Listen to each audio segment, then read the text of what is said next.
Here's the 5 magic words that will help you explode your sales and make loads of money in your business. Part 2. All right, so if you haven't watched part 1, go back and watch part 1. But basically what it says is the 5 magic words are this. Is that what you want? I'll say it again. Is that what you want? Now already, without watching part 2, one of my followers, friends, already used those words in a sales call apparently and got a big order coming through. He messaged and said, I don't know, just those words alone work, never mind part 2, of how to use them. So watch out when you use those words. These are powerful words in sales. Like, beware. Seriously, just saying these words, and when I teach you how to say the words in context, in the right situation in front of clients, literally you'll be shocked at the effect it has on your business. And I'm actually deadly serious here. This isn't a joke. Like this, you will be shocked.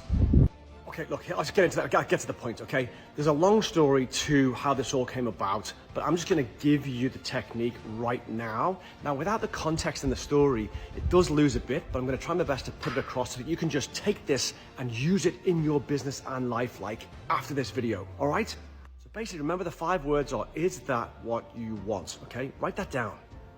Okay, here goes. So we'll do a little role play, okay? So I want you to imagine that your prospect is either on the phone or on a Zoom or in a meeting with you right in front of you, okay? And you finish with the pleasantries like, isn't it a nice day? I've got kids, you've got kids. We both like golf, that's all over. And you get to the point where you're about to start the sales call. So pretty much what's important at the beginning of any sales call, this is just generic anyway, is for you to take control of the sales call. Now to do that, it's pretty easy, right? You just have to say something like, okay, Bob, so let me tell you how, I like to run this meeting. And Bob will say, oh, okay. Because deep down, people want to be led in these sales meetings. They want to be guided. They won't tell you that, but that's what they want. Then you say, okay, Bob, so the way it normally works best for me, and I find for my clients as well, is that I just ask you a load of questions to kind of understand who you are, what you want and what you don't want, and then that'll really help me kind of decide if I can help you, and then we can talk about how I can help you. How does that sound? And normally Bob or whoever it is will just go, yeah, sounds great. So the way this sales technique works is you have to guide your prospect, literally walk them down a metaphorical imaginary path to a place where they are right now. Let's call that point A. And the words that I would use is, when you do this, most people don't go deep enough. They don't take the person far enough down the path for this to work. So what you have to really do is walk the person down the path, and don't worry, I'm going to tell you how to do that in a second, where they can touch and feel and smell what their life is like now and how much they don't want that. And we do that, spend actually a lot of time doing that. I would say, honestly, half of the meeting. And after you've helped the person to understand, really touch, feel, and smell what their life is going to be like if they just stay where they are, like all the stuff that they don't want, then we're going to begin to walk them from each point that we take them to, of the stuff they don't want. We're going to walk them to another place, down another metaphorical path in the other direction, and end up at a place where they do want to be. And the sales process, going backwards and forwards like that, is actually really, really simple, but it takes a little while to get comfortable with. Okay, so I'll give you a really simple example, which is just one of maybe many points that you might bring out through a sales meeting.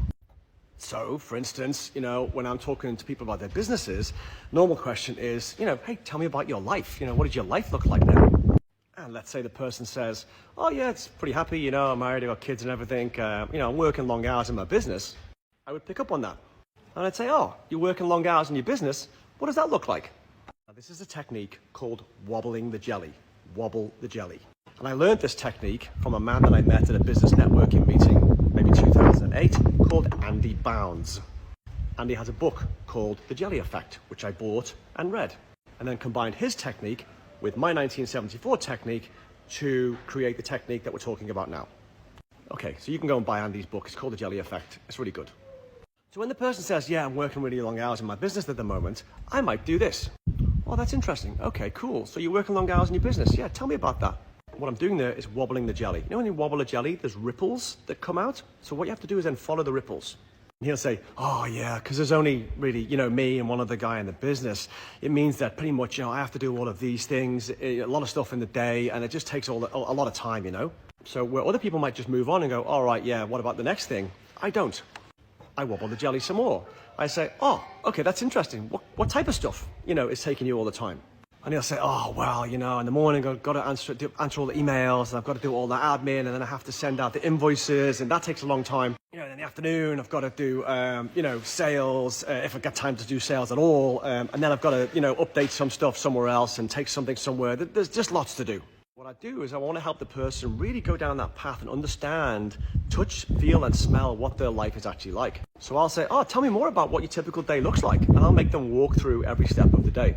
As they go deeper into their day and into the things that their life that they're obviously trying to change, when they get to a point, they'll say, I must spend 3 hours in the morning just responding to people's emails. I'll wobble the jelly again. I'll say something like, okay, is that an enjoyable thing for you? Do you like that? Bob will say, no, I hate it. It's horrible. I'd much rather be selling or doing, something I love in the business. So then when I get to the end of the line and I pick one particular thing that person clearly doesn't like, I'll make it a little bit emotional, and I'll say to Bob, oh, that's really interesting. Okay, you hate the emails. Yeah, so how does that make you feel that you have to do 3 hours of emails every day? And Bob will say, oh, it feels horrible. I just feel like I'm wasting my life. It's like, mind-numbing, it feels pretty horrible. Okay, so there, in that moment, you see, you're helping Bob to feel, touch, feel, and smell something that he doesn't like, really sit in it for a while. And then very simply, I use the 5 magic words, one through at the end of that line. I'll say, oh, that's interesting. Okay, is that what you want? And sometimes for the first time you do this in the meeting, Bob will say, what do you mean? And I'll say, well, is that what you want? Do you want to be doing emails for 3 hours every day? And every single time, every human being reacts the same way in every sales call. You won't believe this.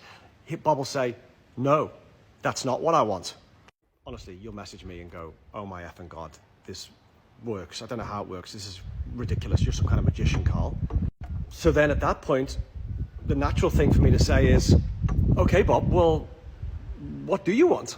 Tell me what you want.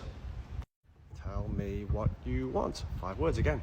So then Bob will go on this wonderful journey and take himself the other way. He'll say, well, obviously, I don't want to be doing emails 3 hours a day. And I say, okay, well, but tell me what you want. What do you want to happen in your life and business? And he'll say, well, ideally, I want to be able to employ someone to do that for me. You wobble the jelly the other way now. And you say, well, what would that look like? And he'll say, well, I'd probably have a receptionist, kind of full-time, and they do this. And you go, okay, cool. What else would the receptionist do, wobble the jelly? Oh, well, thinking about it, they could probably do all the fulfillment emails, and they could do some other stuff and order the stock, and, oh, God, it'd be amazing. Wobble the jelly. Okay, cool. So if you had a receptionist, what would that free you up to do in your business?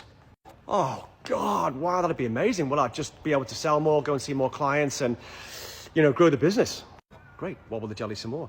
Okay, what would growing the business look like for you? Well, I mean, yeah, be more sales calls, probably generate an extra, a lot more money. Oh, interesting. Wobble the jelly. How much more money? Oh, I'd love to bring in an extra, $500,000 a year in revenue. That'd be stellar. Wobble the jelly again, move further down the path. Okay, so what would you do with the extra $500,000? How would that change your life? Oh, that'd be life-changing. That'd mean I'd probably take some time out of the business. I could spend some time with my family, my beautiful daughter, and all this kind of stuff. And you'd say, oh, great. What would you do with your family in your spare time? And, when you have extra time with your daughter? And then Bob will continue, oh, I love sailing, and we'd go sailing, and you see? So you take them to the end point, and then you make them touch, feel, and smell. You help them to touch, feel, and smell what their life is going to be like when they get what they want. Now, you might do this 10, 15 times in an hour-long sales meeting, and that's okay. At the end of the meeting, because you've written down everything that he says he doesn't want and everything that Bob says he does want, you just simply say, hey, Bob, can I go through a full review of everything you just said you didn't want and everything you said you did want? I told you this was simple. Bob says, yeah, okay. So then you just go through the list and you physically tick them off in front of him so he sees you ticking. And as you're reading through them, you want this, you want that, yep, tick, okay.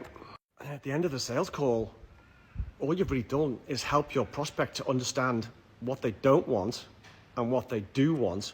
And it's a simple job to help them understand that you can help them move to that place where they want to be. And you can really ask a very obvious question at the end, which does work, you won't believe it, which is, okay, Bob, if I can get you everything that you said that you just wanted, would that be what you want? Yeah, there you go, you are now at Jedi level. Let me know if you implement that in your business, and let me know when it works. Bye.